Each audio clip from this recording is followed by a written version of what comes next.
Julian Newman never played a single NBA minute, but somehow at 24, he's still living like the deal already got signed. So how does a kid who went viral before he could drive end up with cars, followers, and a bank account that doesn't need a max contract to stay full? That's the story we're breaking down today. Let's start where it actually started. A video hits YouTube in December of 2012. A fifth grader is running the point for a varsity basketball team in Orlando, Florida. Max Preps ran the story under the headline "Fifth Grader Starting for Florida Varsity Team," and a highlight video posted by recruiting site Scouts Focus went viral, pulling in over 3.5 million views. That kid was Julian Newman. He was 11 years old, 4 feet 5 inches tall and 70 pounds, playing point guard in a uniform that needed a hair tie just to stay tight on his frame. Within days, this wasn't a local story anymore. He soon began making national headlines, including in Sports Illustrated and the New York Times, for being a fifth grader playing varsity basketball. Then the TV bookings started rolling in.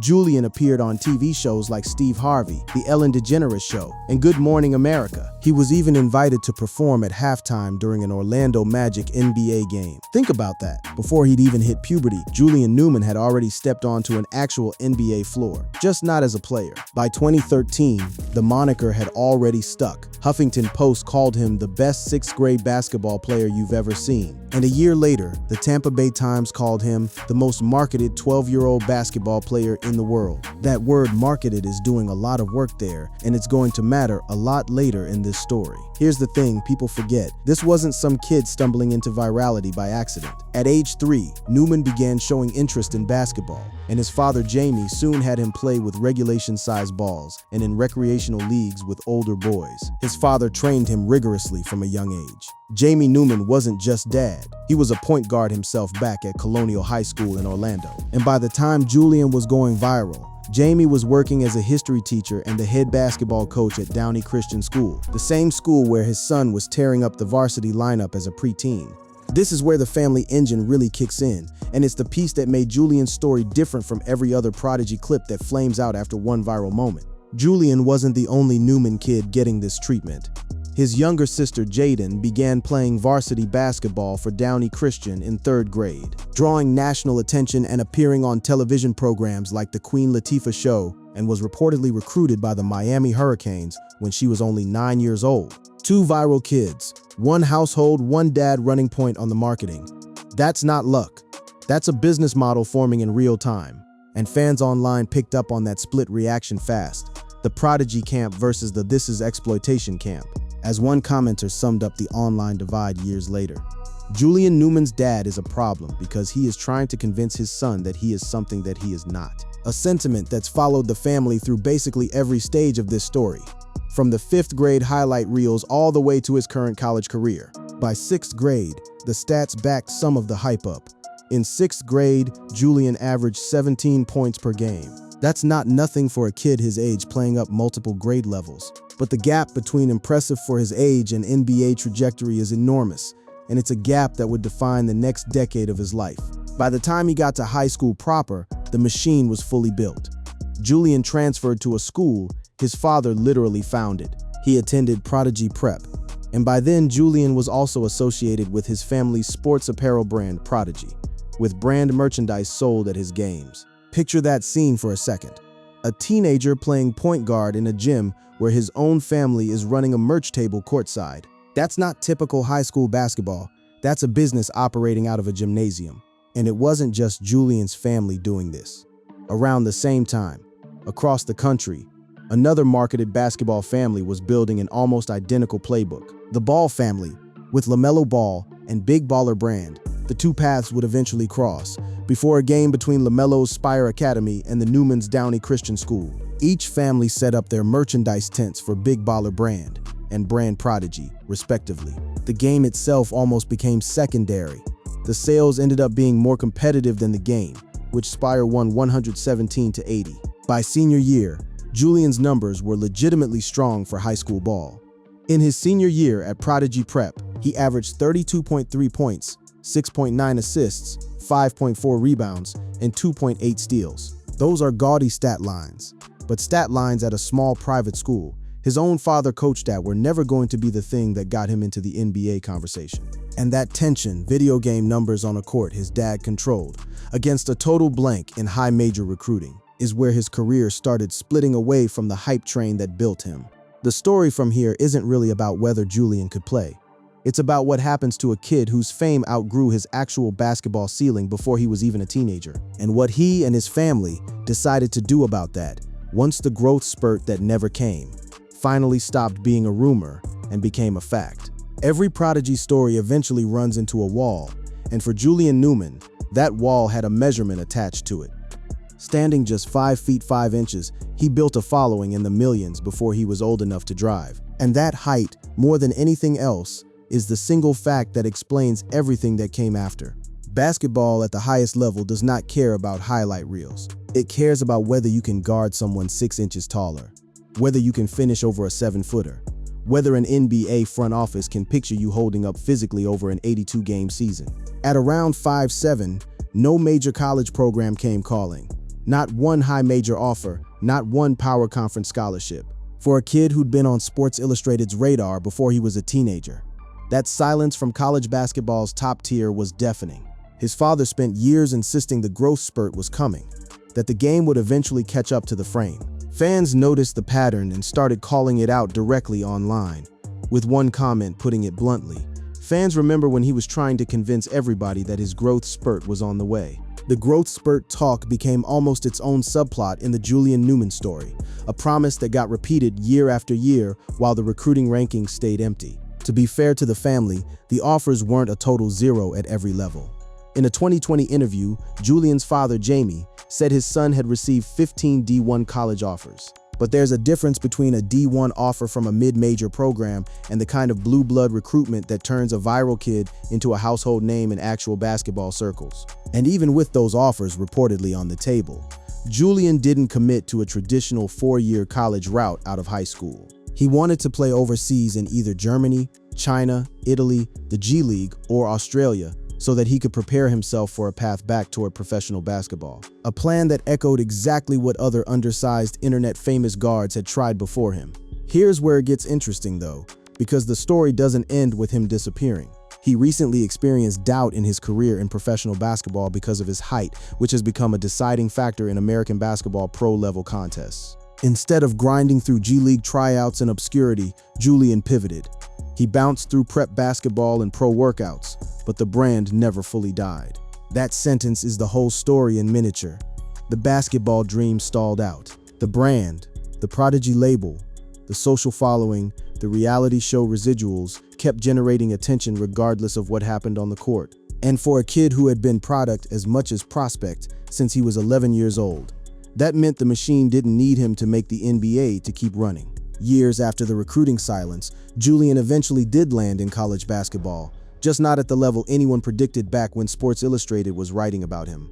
As of 2026, he plays NCAA college basketball for Bethesda University, a small program most casual fans have never heard of, playing in a conference far outside the mainstream.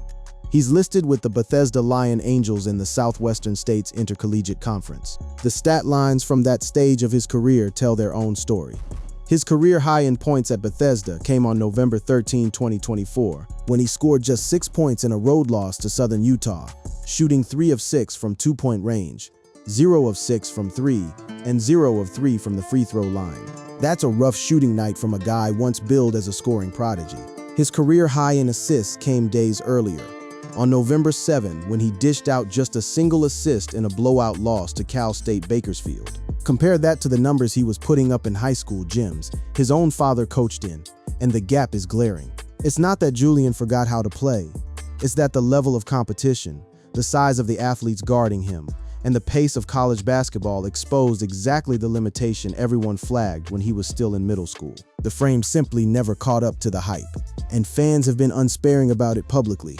Clips of his college box scores circulate on social platforms with commentary mocking the mismatch between the old highlight reels and the current stat sheet. A stark contrast that's become almost a genre of its own online, with viewers pointing out lopsided score lines and asking pointed questions about playing time on a roster his own father now oversees in some capacity. It's a strange echo of exactly the dynamic that first drew scrutiny back at Downey Christian more than a decade earlier. A Newman on the floor, a Newman connected to the program running it. But here's the pivot point that actually matters for this story. While the on-court numbers stayed modest, everything happening around Julian Newman off the court kept growing. The height that capped his ceiling as a player never capped his ceiling as a brand. And that split. Mediocre box scores paired with a life that looks nothing like a mediocre college athlete's is exactly what's made his name trend again years after his last viral highlight. If the basketball side of Julian Newman's story is a ceiling, the media side is the opposite. A floor that just kept getting built higher, brick by brick, well before he ever set foot on a college court. It started with a documentary. In 2015, Newman began starring in his own documentary series, Born Ready, uploaded by YouTube channel Elite Mixtapes. He was 13 years old with his own docuseries, the kind of media rollout usually reserved for established pros, not middle schoolers. That was step one in turning a viral moment into an actual ongoing property. Step two came a few years later, and it was bigger. Hello Newmans premiered on Overtime in April, following one of America's most famous basketball families as they navigated Julian and Jaden's high school basketball careers and life in Central Florida. This wasn't a small YouTube series. It had the strongest debut ever among Overtime's stable of long-form shows, with every episode setting new records, and the initial 10 episodes averaging more than 6 million views across YouTube, Instagram, and Snapchat, 7 of them hitting 1 million views on YouTube within 24 hours. That is a legitimate hit by internet TV standards. 4 episodes of Hello Newmans ranked among the top 10 most popular videos Overtime has ever produced. Think about what that means for a family that never got a single high major scholarship offer for its most famous son. A reality show about them was outperforming most actual basketball programming online. The audience wasn't tuning in for elite basketball. They were tuning in for the Newmans, as people, as a family drama, as content. That's a completely different business than pro sports. And it's one that doesn't require an NBA roster spot to succeed. The show kept going too. It followed the family to Prodigy Prep, the basketball academy Jamie Newman founded, and their travels throughout the summer as part of a broader slate of more than 25 series Overtime had launched. Multiple seasons followed after that first run, keeping the Newman name in front of a young sports-obsessed audience for years beyond that first viral clip. Then there's the merchandise side, which runs parallel the entire time. Newman is associated with his family's sports apparel brand Prodigy, with merchandise sold at his games. This wasn't subtle. Fans and reporters covering the family noticed how central it was to the whole operation, to the point where when Julian's path crossed with LaMelo Ball's, the merchandise tents got as much attention as the game itself. 2 teenage basketball prospects, 2 rival clothing lines, set up courtside like it was a business expo instead of a high school gym. And this is the part that actually connects the height problem to the lifestyle question at the center of this whole story. Once it became obvious that Julian wasn't walking into a pro contract, the family didn't shut the operation down. They doubled down on the version of the business that didn't depend on his vertical leap or his wingspan. Newman turned his early fame into a lasting online presence, and his income today comes from social media, YouTube, merchandise, and appearances. That transition is honestly the smartest business decision in the entire Julian Newman story. Most viral child athletes get one moment, cash in on it for a year or two, and then vanish once the algorithm moves on to the next prodigy. Julian didn't let that happen. He kept releasing content. He kept doing interviews. He got into other arenas entirely. He's even gotten in the boxing ring, stepping into exhibition-style matches that generated their own wave of attention, separate from basketball entirely. One of those bouts, against an opponent known online as Oblivion, got picked apart by fans in real time, with reactions ranging from dismissive Julian Newman beating Oblivion in the boxing match was nothing special, to genuine curiosity about what exactly he was going to try next. That's the through line. Basketball capped out. Everything else kept climbing. A kid whose court ceiling was set by his height built a media ceiling that had nothing to do with it. YouTube doesn't measure wingspan. Instagram doesn't care about vertical leap.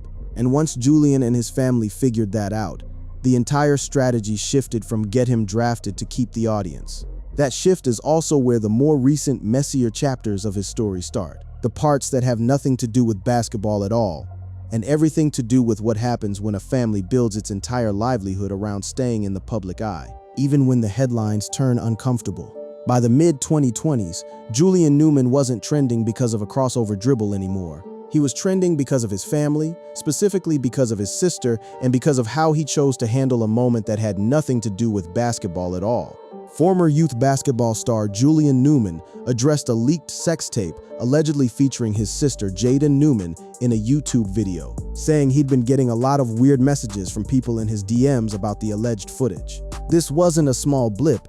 It became one of the biggest stories connected to the Newman name in years, dragging the family back into headlines they hadn't seen since the viral Prodigy days. Julian's response is worth breaking down, because it tells you everything about how this family operates when the spotlight turns uncomfortable instead of flattering. Rather than going quiet, he leaned directly into it on camera.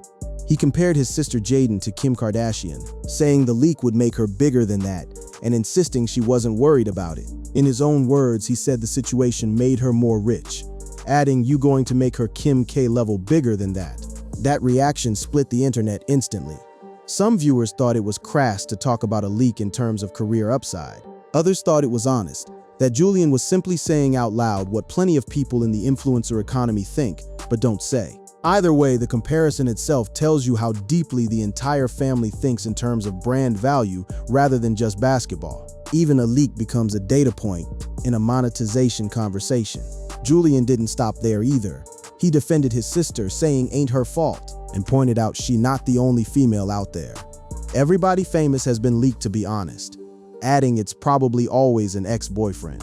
Jaden herself pushed a different explanation publicly, saying her accounts were compromised rather than confirming any specific circumstance around the footage. Then, weeks later, in a separate conversation, Julian revealed something that added another layer to the story. He admitted that when Jaden turned 18, he actually tried to get her to start an OnlyFans account because of the attention spike, quickly clarifying he wasn't suggesting explicit content. Not the nasty shit, not the bullshit y'all got going on. Jaden's own response to that idea, when asked directly, was measured. "As of right now, no, but in the future. Maybe a few years, I don't know," she said. That exchange happened on the podcast circuit, specifically an appearance the siblings made together, which is itself a sign of how far the Newman media operation has scaled. This isn't two kids anymore, doing local news hits for a viral clip. This is two adult siblings sitting for long-form interviews, controlling their own narrative, monetizing conversations about their own personal lives, the same way their father once monetized their basketball highlights. Jaden's own trajectory runs almost as a mirror to Julian's.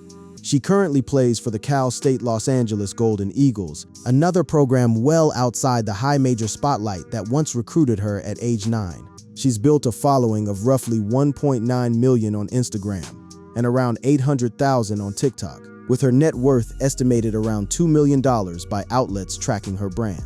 Like her brother, the basketball recruitment never matched the online numbers, and like her brother, she's turned that mismatch into a functioning career anyway.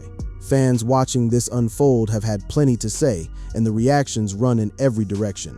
Some commenters view the entire Newman story as a cautionary tale about childhood fame. Others see two siblings who simply figured out how to survive in an attention economy that didn't care whether they ever got drafted. One widely shared video summing up the shift in public sentiment carried the blunt title framing their trajectory as the deserved downfall of Julian and Jaden Newman, a sign of just how divisive the family's continued relevance has become, more than a decade after that first viral clip.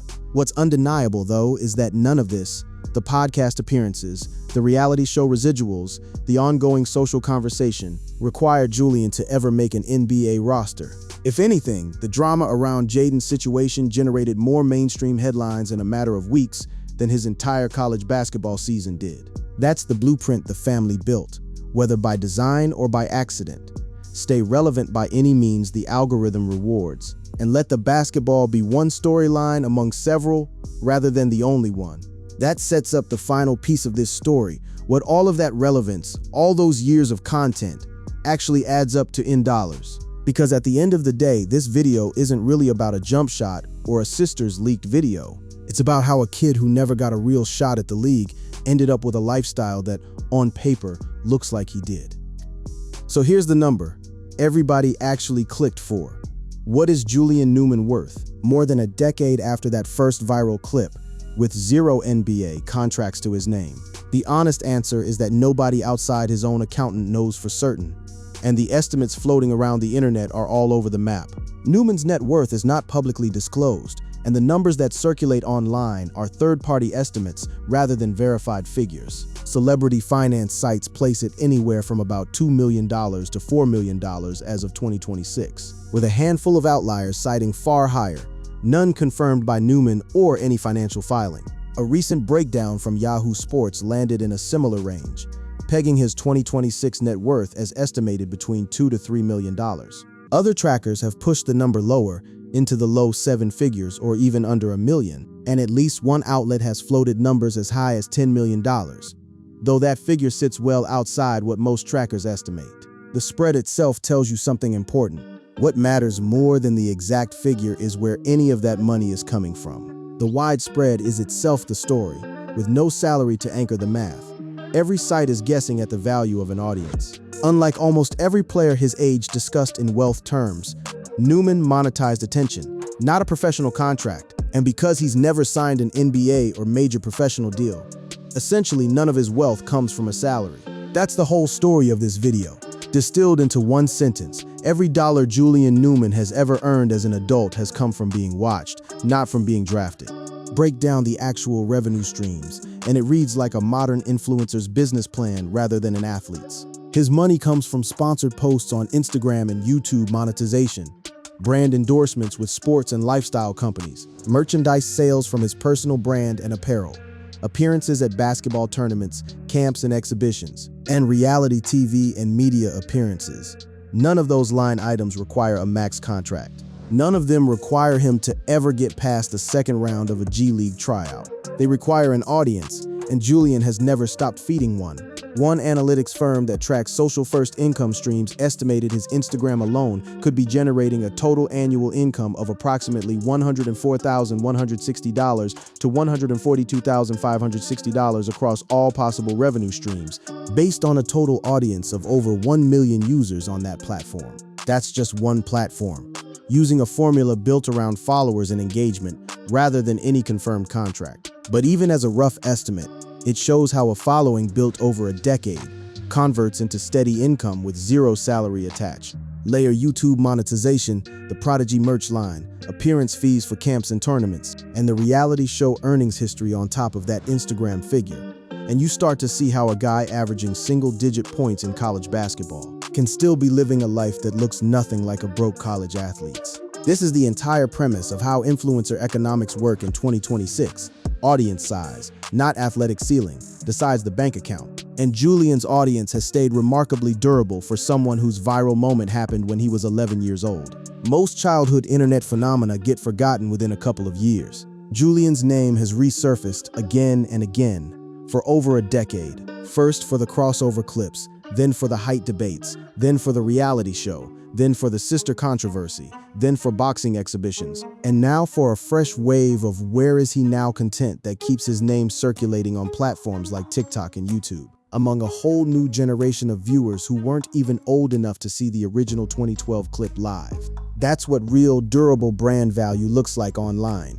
The ability to keep generating fresh headlines instead of coasting on nostalgia. Fans acknowledge this too, even the ones critical of how his fame was built. Across comment sections discussing his current situation, the general consensus lands somewhere between mockery of his college stat lines and grudging respect for the hustle. Proof that the prodigy who went viral turned the hype into an income despite it not being in the NBA, with the internet making him a millionaire anyway.